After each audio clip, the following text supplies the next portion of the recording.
अस्सलाम वालेकुम वरहमतुल्लाहि वबरकातुहू। मोहतरम नाज़रीन, मैं हूं मोहम्मद वक़ार सदीकी और आप देख रहे हैं कस्बा हेल्थ टिप्स। मोहतरम नाज़रीन, मेरे पास अक्सर लोग आते हैं और अपने कद के बारे में ज़रूर बड़े परेशान होते हैं कि डॉक्टर साहब हमारा कद जो है वो बढ़ नहीं रहा, या हमारी इस बच्ची का या बच्चे का कद नहीं बढ़ रहा। अभी थोड़े रोज पहले मेरे पास एक बच्ची क्लिनिक पे आई। डॉक्टर साहब, मैं बहुत अपसेट अपनी वालिदा के साथ थी।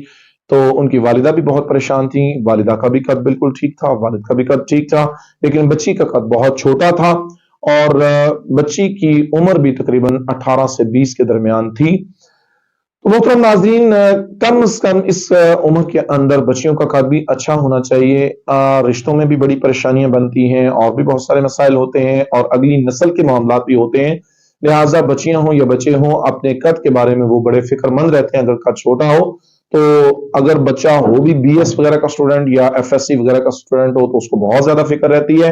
लिहाजा इसकी बहुत सारी वजूहात हैं। खास तौर पर वालिदैन का कद जो होता है वो नस्ल पर बहुत ज्यादा डिपेंड करता है। बाज बीमारियां जनरेशन टू जनरेशन होती हैं, लेकिन इसमें जो सबसे मुख्तलिफ बात थी वो ये थी कि वालिदा और वालिद का कद भी अल्हम्दुलिल्लाह बेहतरीन था, सही था, लेकिन बच्ची का कद बहुत छोटा था। तो लिहाजा नाज़रीन, ऐसे पेशेंट के लिए हमारे पास दो तीन इलाज हैं। खास तौर पर जो है इसके कोर्सेज होते हैं वो भी हैं, और इसके अलावा बांस का मुरब्बा एक अल्लाह ताला ने ऐसी चीज बनाई है कि जो पेशेंट अगर लगातार कुछ अरसा तकरीबन 3 से 4 महीने तक लाजमन खाना पड़ता है, और वो खाने से कद में जरूर फर्क पड़ता है। और इसके अलावा बहुत सारी एक्सरसाइजेज हैं जो लटकने की एक्सरसाइज ही होते हैं, कि यानी कोई ऐसी जगह ऐसी चीज हो जिसके साथ पेशेंट जो है वो ज्यादातर लटकने वाली एक्सरसाइज करे।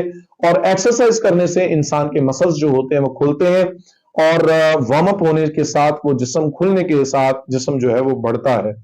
लिहाजा नमाज का सजदा भी लंबा किया जाए और इसके साथ मांस का मुरब्बा भी इस्तेमाल किया जाए। अपने खुराक को अच्छा रखा जाए, विटामिन प्रोटीन जो है वो भी इस्तेमाल किए जाए, और बादाम जरूर खाया जाए। और रात को भिगोकर इसको मिट्टी के प्याले के अंदर रखा जाए, और सुबह उठकर इस को यानी जो है उसके छिलके उतार के फेंक दीजिए, और ये जो 7 बादाम हो इनको आप खा लें। इंशाअल्लाह रहमान चंद दिनों के बाद आप देखेंगे कि आपके कद में अच्छा खासा फर्क आना शुरू हो जाएगा।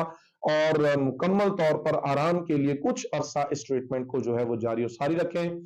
अगर आपको हमारी राय पसंद आई हो, हमारा नुस्खा पसंद आया हो, तो नीचे कमेंट्स में जरूर अपनी राय का इजहार कीजिएगा, और लाइक कीजिएगा और शेयर कीजिएगा, और हमारे चैनल को सब्सक्राइब कीजिएगा।